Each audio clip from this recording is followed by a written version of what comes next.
Con nosotros Joseph Odara. Es un orgullo, Joseph, que seas columnista en Enlace Judío. Es originario de Córdoba, Argentina. Ha sido catedrático en varias universidades, desde México, Israel, Chile, hasta Puerto Rico y Texas. Funcionario internacional en CEPAL y UNESCO, investigador en el Colegio de México, y tiene a su activo biografías, entre ellas la de Víctor L. Urquidi y Miguel S. Bioncek, además de muchos textos sobre ciencia y tecnología. Pues es un gusto tenerte con nosotros para que nos expliques un poquito qué es lo que está sucediendo en Israel, un panorama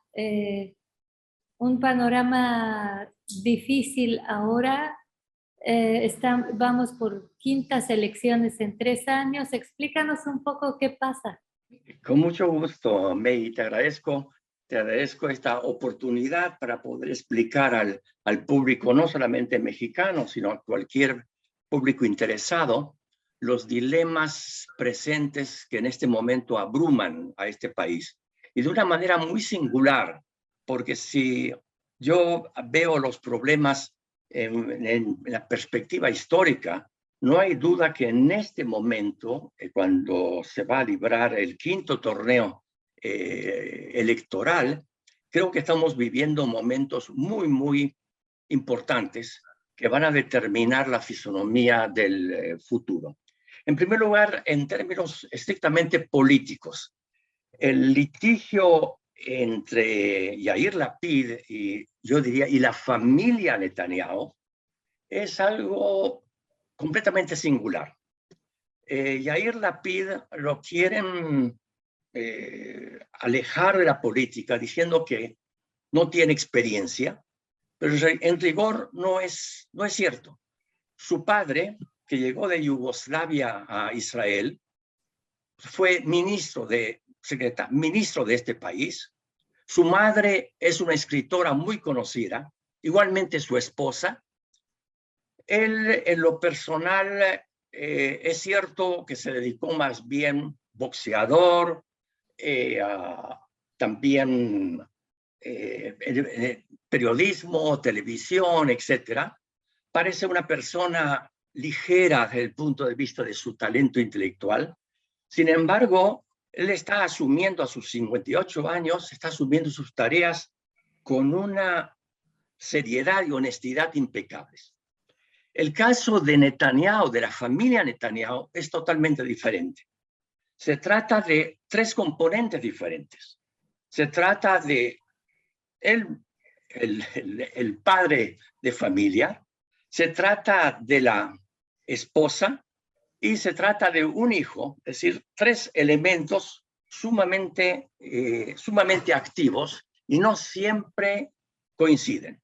Como tú sabes, se trata del tercer matrimonio de Netanyahu y claro, y son sus dos hijos. Uno de ellos, entre paréntesis, prefiere la vida académica, intelectual, en tanto que su hijo mayor prefiere tener una actuación política muy amplia. Y no siempre hay un entendimiento entre ellos. De manera que habrá aquí un litigio muy interesante y realmente decisivo. En segundo lugar, tenemos también un problema en el plano económico. No es ningún secreto que en este momento el mundo, también México, están viviendo un momento sumamente difícil. La inflación es relativamente alta. Hay una crisis en términos de las fuentes de materias primas, el petróleo, etcétera. Pero Israel, sin embargo, está lidiando con algún éxito, diría, en términos comparativos con los dilemas económicos. Probablemente el talento de los economistas locales y alguna ayuda internacional colaboran para llegar a una situación relativamente estable cuando el mundo conoce una estabilidad, y no solamente económica, sino también militar.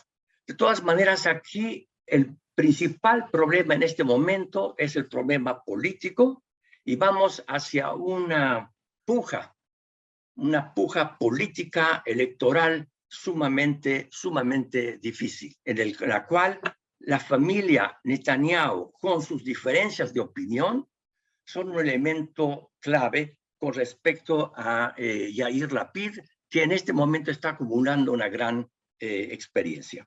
El segundo tema es el tema estrictamente económico. No hay duda, como acabo de decir, que tenemos que enfrentar una inflación difícil. El número de viviendas con que contamos en Israel respecto al número de personas o de parejas o de familias interesadas en ingresar es un contraste muy marcado, crea una amargura crítica muy aguda, espinosa en la población, y es un problema que se debe resolver. De todas maneras, la inflación de momento es relativamente moderada, podría aumentar en el futuro, pero en este momento es contenida racionalmente. Hay un problema más, completamente nuevo. Como sabes, hace tiempo se lleva a cabo un juicio en contra de Netanyahu por diferentes desviaciones en su conducta.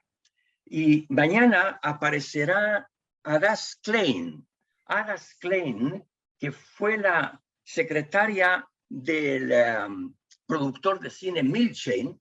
Mañana comienza a dar sus opiniones al respecto sobre las relaciones entre Netanyahu, la familia Netanyahu, mejor dicho, particularmente Sara Netanyahu y sus solicitudes de obsequios diferentes y muy variados, y ella probablemente hará una presentación que dejará a la familia Netanyahu en una situación sumamente difícil. Es decir, no vacilará en decir la verdad respecto a las peticiones frecuentes de la señora Netanyahu con respecto a bebidas, joyas y otros elementos, sin tener una actitud equidistante o igualitaria con respecto a la familia Milchen. Es decir, que se trata de un juicio muy decisivo. Hay un elemento más, que es la visita de Biden a Israel la próxima semana. ¿Por qué esta persona que se ocupa de cine, si te entendí bien? De Adas Klein. Adas Klein fue secretaria de Milchen durante muchos años y conoce muy bien cuál es el tipo de obsequio completamente no igualitario, no simétrico, que se realizó entre Milchen, que es un hombre multimillonario, director de cine en Estados Unidos, y la familia Netanyahu. Entonces, ese juicio dejará en una posición negativa a la propia familia, la familia Netanyahu, porque se anticipa que el juicio de Adas Klein será un juicio crítico, sino negativo. Un elemento más, por supuesto, la visita del presidente norteamericano Biden. Probablemente él tendrá un gesto de simpatía con respecto al nuevo liderazgo presentado por Yair Lapid, pero al mismo tiempo podría visitar no solamente a Jerusalén como capital de Israel, sino a Jerusalén Oriental, lo cual podría ser interpretado como un gesto de apoyo, al menos indirecto, a algunas reclamaciones árabes. Eso está todavía por verse. Pero en todo caso, ese par de días en que el presidente norteamericano visitará el país serán determinantes, muy importantes. Y por supuesto que ahí Yair Lapid va a presentar, exhibir su talento y su simpatía como político. Hay un elemento más que es el elemento, yo diría, un elemento militar. En este momento hay una polémica interna que ya ha ganado voz pública sobre el nombramiento del futuro comandante general de las fuerzas israelíes. Sí. La tendencia de Netanyahu es o de postergar o tiene un candidato que no es aceptado por Yair Lapid. Entonces, se presenta aquí un problema, designarlo o no. Aparentemente, este gobierno, por lo menos es un gobierno interino, pero tiene la facultad para hacerlo, y el ministro de Defensa están interesados en un rápido nombramiento y tienen un candidato excelente para ser designado en las próximas semanas. Pero es un tema que tiene que ser decidido. Por supuesto que en el terreno internacional o regional, los problemas con Irán prosiguen. Irán tiene sus diferentes bases en este momento en Siria y posteriormente y en las últimas semanas en el Líbano. Trata de activarlas de diferentes maneras. E Israel responde, como se sabe, con ataques aéreos que en última instancia son permitidos no solamente por los sirios, cuya impotencia para poder defenderse es bien conocida, sino por los rusos que dominan a Siria. Sí. Pero los rusos en este momento están tan ocupados con otros problemas regionales e internacionales que simplemente nos permiten esas incursiones aéreas para destruir diferentes bases o elementos iraníes que se encuentran en Siria y últimamente también en el Líbano. Y eso, por supuesto, crea una situación de emergencia constante, de vigilancia constante sobre qué hacen nuestros diferentes actores. Para poder impedir o contrarrestar esa posibilidad, Israel ha tenido muchísimo éxito, ha acertado en establecer relaciones con Egipto y con los países de la península árabe, un entendimiento que es sumamente importante porque también ellos temen una agresión iraní. Y saben que, en última instancia, solo Israel podría defenderlos. Es decir, si Teherán resuelve atacar el Cairo, Jerusalén respondería. Y es una nueva situación que yo creo que si yo pienso en términos de hace una década, me parecería totalmente inconcebible. Pero en este momento es algo sobre lo cual casi no se habla, pero es algo conocido, convencional, aceptado. Es decir, Israel realmente se ha convertido en el líder de un ensamble regional muy importante, líder militar y líder político. Yo diría que esos son los principales problemas que en este momento nosotros encaramos y también hacia las próximas elecciones, cuyo resultado no podemos anticipar. Yo espero, pero ya esta es una opinión personal, que Lapid tenga por un lado y Benny Gantz por el otro, tengan las posibilidades de ganar. Un elemento que es muy importante aquí, quiero ver en este momento, un elemento muy importante aquí es Gadi Eisenkot. Te recuerdo, Gadi Eisenkot fue comandante general de las Fuerzas Armadas de Israel. Él en este momento está en pensión, está jubilado, pero tiene ya posibilidades de actuar políticamente. Y en este momento existe un combate entre los diferentes partidos para conquistarlo. Lo que está claro es que Eisenkot no quiere apoyar a Netanyahu, a pesar de que Netanyahu lo designó como comandante general de las Fuerzas Armadas. La duda está si él va a escoger a Lapid y en ese caso le va a agregar por lo menos 5 puestos más a los 19 que tiene en este momento, o se unirá a otro partido también de la oposición.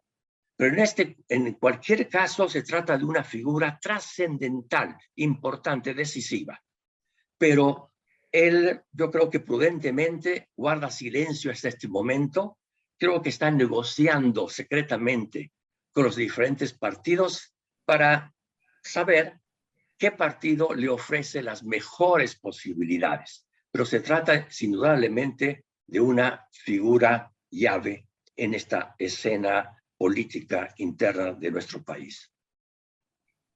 Estoy abierto a tus preguntas. ¿Crees que se pueda salir de este atasco político esta vez? Y tú dijiste que es muy difícil pronosticar, pero ¿cuál sería tu pronóstico? Yo creo que esta quinta lead o lucha electoral creo que es la definitiva.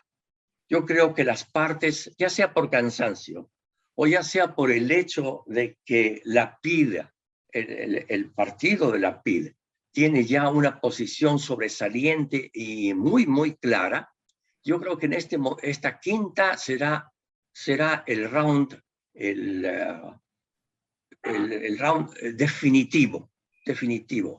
Y creo que las posibilidades del propio Lapid de conformar una coalición gubernamental son sumamente altas.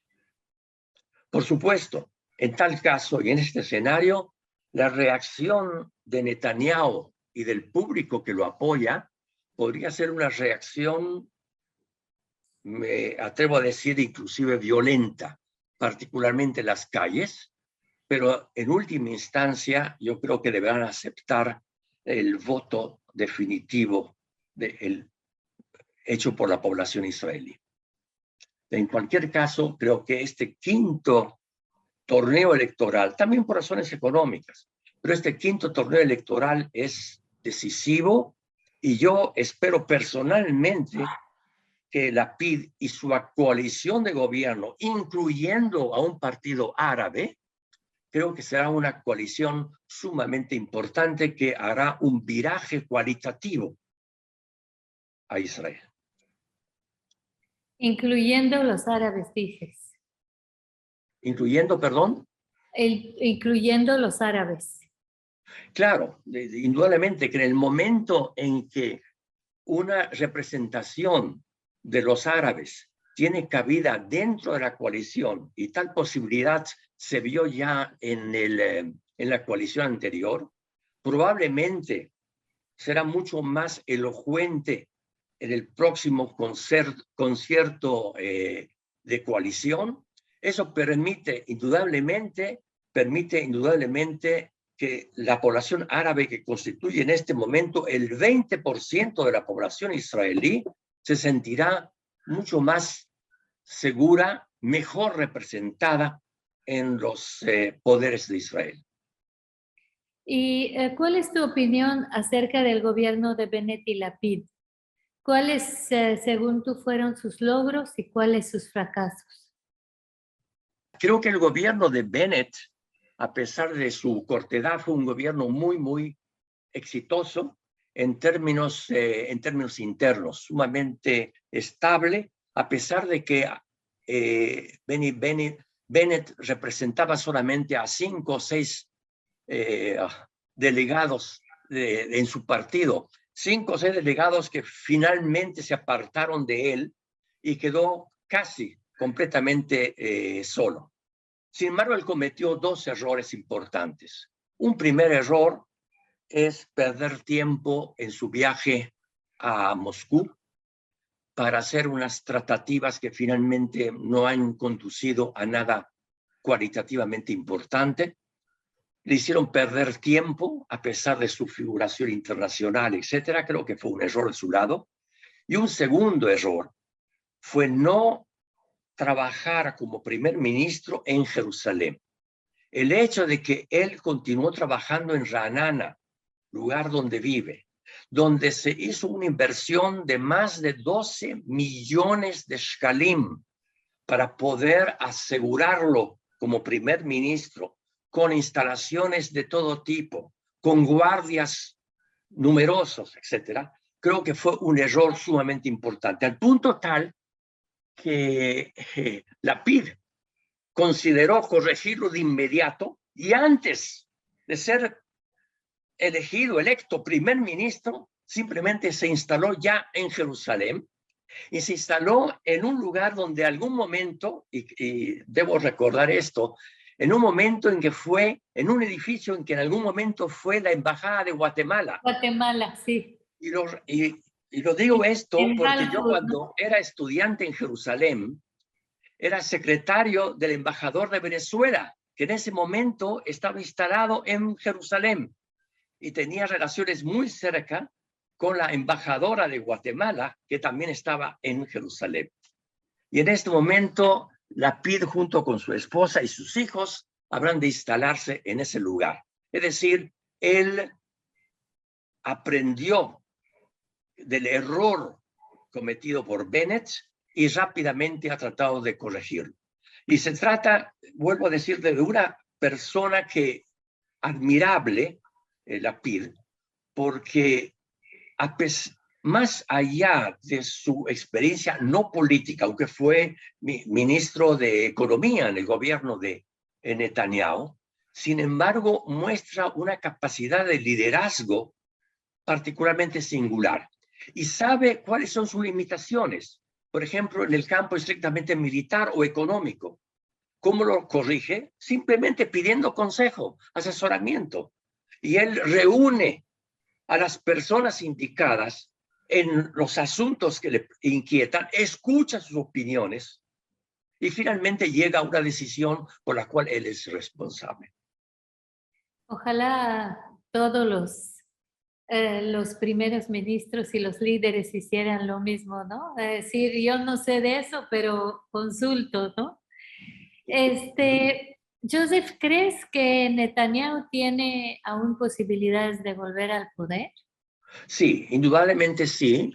Yo creo que particularmente la familia Netanyahu y las personas y las muchedumbres que apoyan a Netanyahu elevan la posibilidad y las perspectivas, a mi modo de ver, un poco decepcionantes, pero aumentan las perspectivas de un retorno de Netanyahu. Y el retorno de Netanyahu yo creo que será, pero ya estoy dando aquí mi opinión personal, dará un giro significativamente negativo para el país. Yo creo que el sistema jurídico del país, los jueces que en este momento ejercen sus funciones, están en peligro de ser alejados con el objeto de nombrar a personas mucho más leales a Netanyahu y en esas circunstancias la justicia israelí, que hasta este momento ha sido muy bien balanceada, podría tener lesiones muy importantes. Esa es una de las razones por las cuales en lo personal yo no estoy lejos de apoyar a Netanyahu, pero no niego las posibilidades de que él llegue finalmente. Y te agregaría de que también en cierta medida las diásporas podrían sentirse afectadas por el hecho de que Netanyahu llegue al poder. ¿Por qué? Yo creo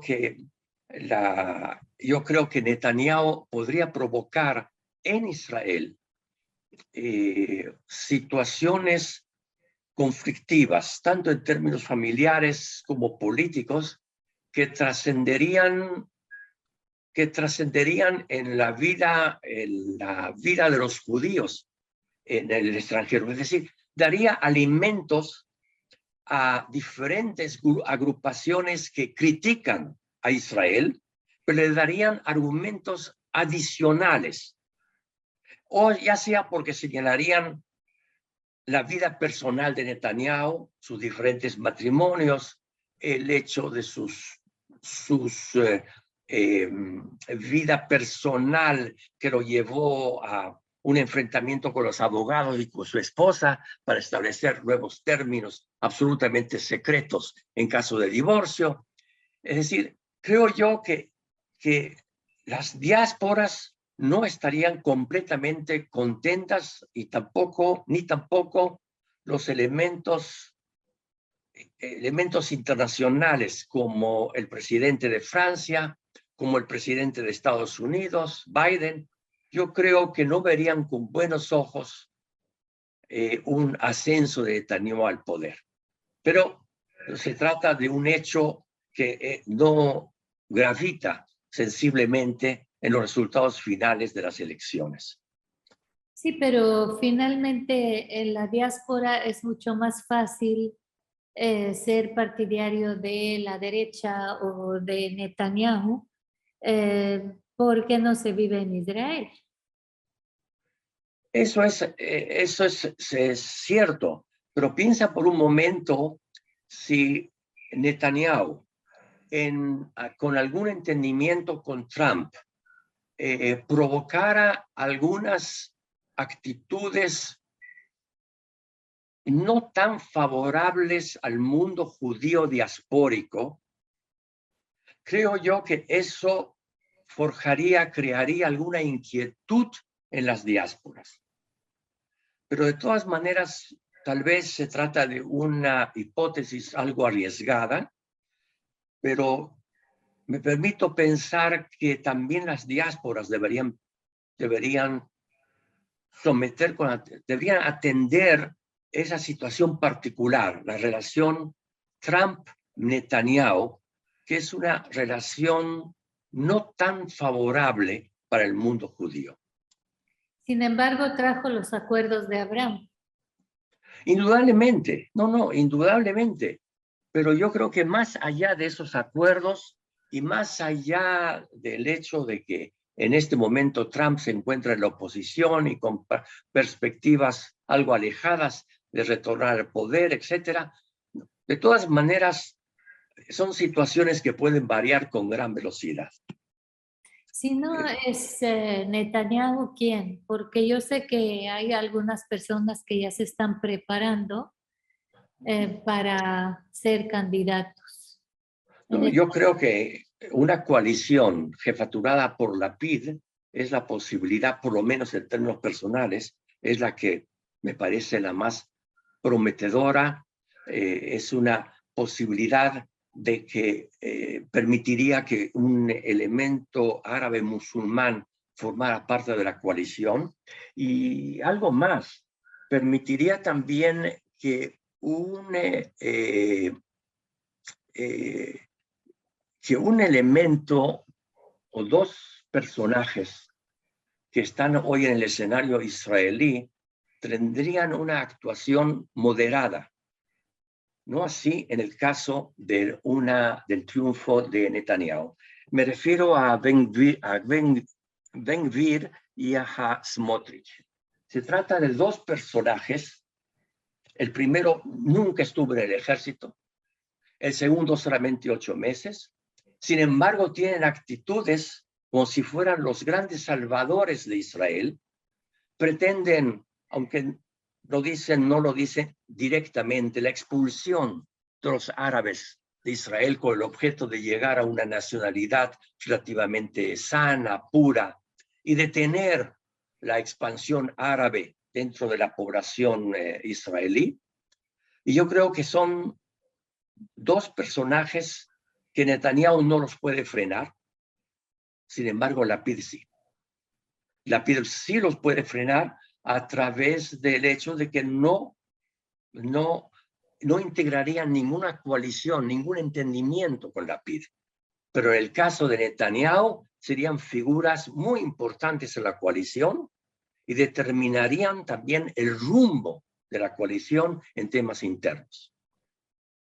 Precisamente la extrema derecha de Atzionut Datit podría ser la tercera fuerza electoral tras las próximas elecciones.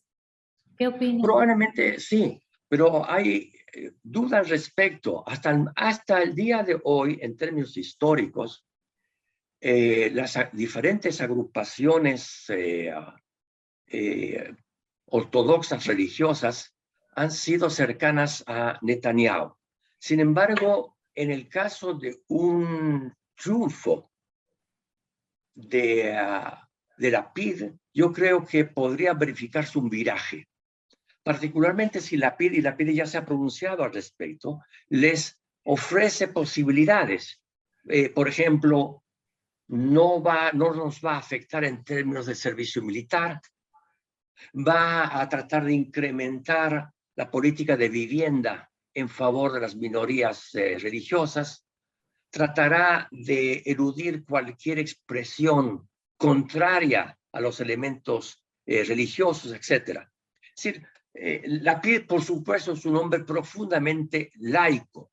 El hecho de que él hizo su juramento de ingreso al poder, no en Jerusalén, en las murallas de Jerusalén, sino en el museo de la diáspora, yo creo que dice mucho acerca de su actitud. Por supuesto, es un hombre laico, confiesa que es laico, pero sin embargo, en términos políticos, suficientemente inteligente como para hacer las combinaciones con los elementos religiosos. Y los líderes religiosos ya han declarado que en el caso de una victoria, o por lo menos de un acercamiento a la victoria por parte de Lapid, ellos, por supuesto, en sus términos, concertarían una alianza con Lapid.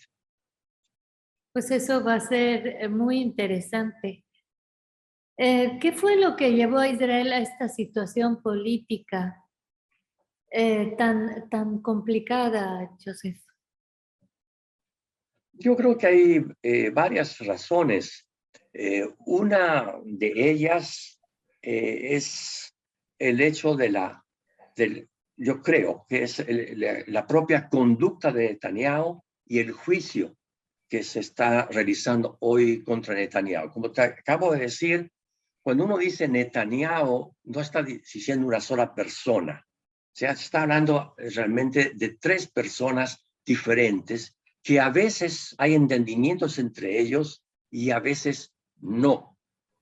De manera que yo creo que la ausencia de una victoria decisiva en los tramos electorales anteriores y la ausencia de una disposición por parte de Netanyahu a establecer una coalición más o menos razonable con Lapid y con algunos elementos del centro e izquierda del país, es decir, algo mucho más flexible, más elástico, es lo que explica el hecho de que ya llevamos, y con altos costos, ya llegamos al quinto torneo, el quinto torneo electoral. Yo reitero que mi esperanza es de que este sea el último, y también mi esperanza personal es que Lapid acierte a orquestar una coalición gubernamental activa.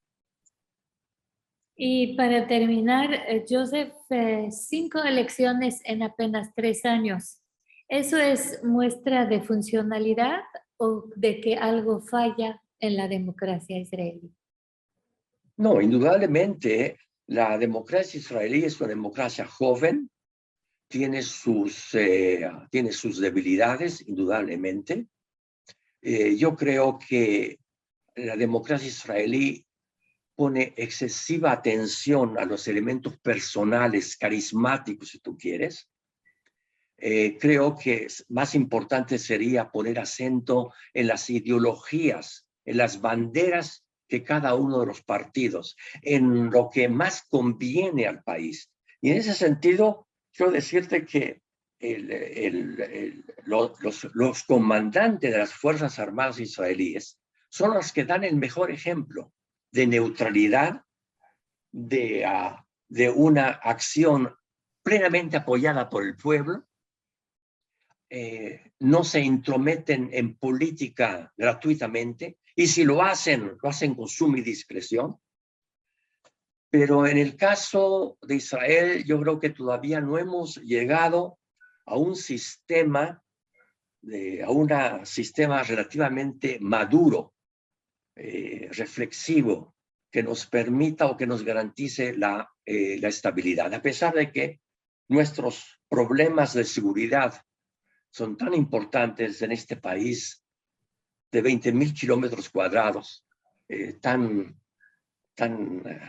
abierto a cualquier agresión por cualquier lado, con respecto a los grandes países que nos rodean. Sin embargo, yo me animo a decirte que este país, a pesar de sus diferencias políticas, es hoy una potencia tecnológica y probablemente militar en términos regionales. Muchos de los elementos que lo caracterizan, que dibujan, que determinan esa potencia, probablemente yo no puedo decirlos públicamente, pero cabe pensar que Israel es a pesar de sus 20,000 kilómetros cuadrados, a pesar de su población relativamente pequeña, sin embargo, es una minipotencia en términos internacionales. Yo creo que, y más de una vez lo he dicho esto, países de América Latina deberían aprender con más rigor, con más disciplina, el ejemplo de israelí, si en verdad quisieran salir de los problemas que tienen, no solamente México, también Argentina, también Chile ahora con su nuevo gobierno socialista, todos los países de Centroamérica. Yo creo que hoy América Latina y en particular México deberían visitarnos, aprender la historia de este país, nuestros dilemas, nuestra tecnología, tanto la pública como la reservada, y creo que extraerían muchísimas lecciones que les permitirían recuperar el crecimiento.